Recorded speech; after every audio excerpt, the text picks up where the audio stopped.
foodies, in again. Nagbabalik nga pala ang yung pinaka-makulit na ka-food buddy nyo is Emerlings here. Ngayon, nandito tayo sa diet branch ng Coco Inasal, Goto, Batangas, kung saan matatagpuan lamang dito sa Sampaguita Street, Happy Homes Green, Barangay Kamampugan. Kung pag hinintay nyo, wait lang, may naririnig akong kanta. Ganito. Carla's here! So ngayon guys, napapansin nyo, wala ang ating ka-food buddy na si Lloyd at group. Ngayon naman is may bago tayong kasamahan. Ito nga pala si... Ako nga pala ulit si Carla, ang bago niyo makakasama sa pagtikim ng masasarap na pagkain dito lang sa Cocos. Kaya ano pang hinintay natin? Tara, kakan na kita!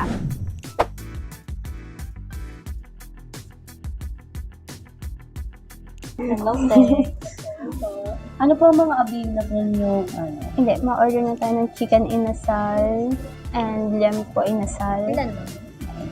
Tig-isa po. Then, Goto Batangas. With bone marrow? Yes po. Pati po yung parang a la carte. Yes. Tapos, sizzling sisig. Ilan? Ito yung Batangas. Isa din. Ano pa? Yan na po. Pwede po ating pa-ulit nung order. Repeat lang ma'am, isa pong chicken inasal, isang liempo, isang goto bone marrow without rice, isang sisig. Apo.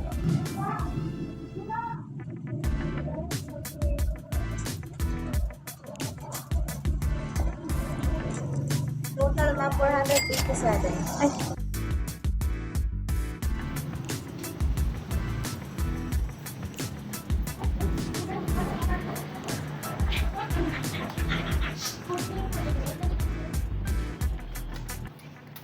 So, ayun mga ka-foodies, sobrang ganda ng ambience sila dito sa Cocos, Goto, Batangas. Pwede sa pamilya, jowa, at mga friends nyo. At sa gabi naman guys, makikita nyo yung pagka-aesthetic vibes ng place, like meron silang mga pailaw na nagpabongga at nagpagwanda pa dito. Kung alam nyo lang guys, is meron din silang branch sa Labo, which is yun yung original na branch nila. Kaya naman mga ka-foodies, dun sa mga di pa nakakaalam nitong branch nila sa Daet, dito lang yan sa Kamambugan sa may tabi ng dating Purple House. At syempre, di magpapakabog ang mga pagkain nila na talaga namang di magpapahuli sa atin. Masasabi ko lang is mapapa-andires ka sa sarap ng liempo at chicken inasal nila. Yung tipong mapapagod ang mga staff kakabalik-balik. Char! Isa pa dito mga kapudis is yung Goto Batangas with bone marrow nila. Isa daw ito guys sa mga best sellers nila na talaga namang binabalik-balikan ng mga tao. Yung Goto Batangas nila is ani sabaw at ani rice kaya di ka mabibitin sa sarap. Yung sisig naman nila, ang sabi ko lang is sobrang creamy at crunchy. Pwede na siyang pampulutan at pangulam. Sulit na sulit yung lasa at swak na din siya sa bulsa. Isa pa dito mga ka-foodies, sobrang linis at sobrang bilis ng service nila. Hindi mo na kailangan maghintay ng pagkatagal-tagal. As in pag-order mo, siguro mga 5 minutes, andyan na yung order mo. I mean, based sa experience namin ito mga ka-foodies ha. Pero iba-iba naman yung tayo mga ka-foodies ha. Mas mabuti na rin na kayo ang makapagsabi at dumayo dito. Kung usapang qualities naman mga ka-foodies, para sa akin na first time na makakain ng goto, which is best seller nila. Di ko alam mga ka-foodies yung lasa niya, pero swak na swak yung bone marrow nila. Alam mo yung ang creamy ng lasa niya. No judgment mga ka-foodies ha, first timer here. Saka nga pala mga ka-foodies, hindi lang goto, chicken at pork ang meron sila. Meron din sila mga silog at drinks. At syempre, di magpapakabog ang favorite ko na tilapia at bangus. Isa pa dito mga ka-foodies, marami pa silang available na putahe bukod sa mga best sellers nila. Mga ka-foodies, sa worth 99 pesos only rice na din siya. Ito yung pinagkaiba niya sa ibang mga only rice. Dito sa Cocos, meron silang seafoods at di rin mawala dito yung desserts nila na strawberry, blueberry cheesecake, graham na hinahanap-hanap ng mga tao after kumain, pati na rin ang kanilang leche flan.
What's up mga kapudis? Ngayon, nandito na ang aming order. Chicken inasal, Pork inasal Goto Batangas with bone marrow.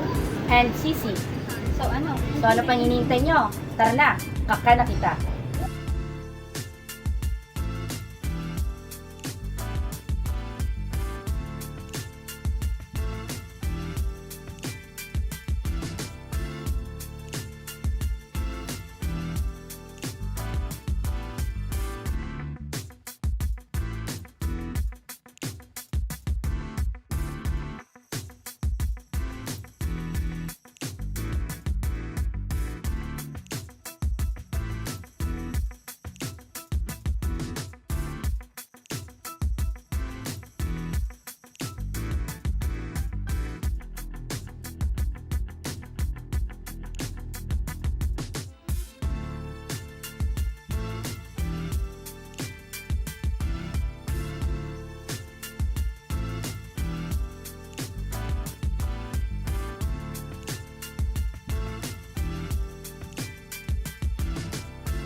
What's up mga kapudis?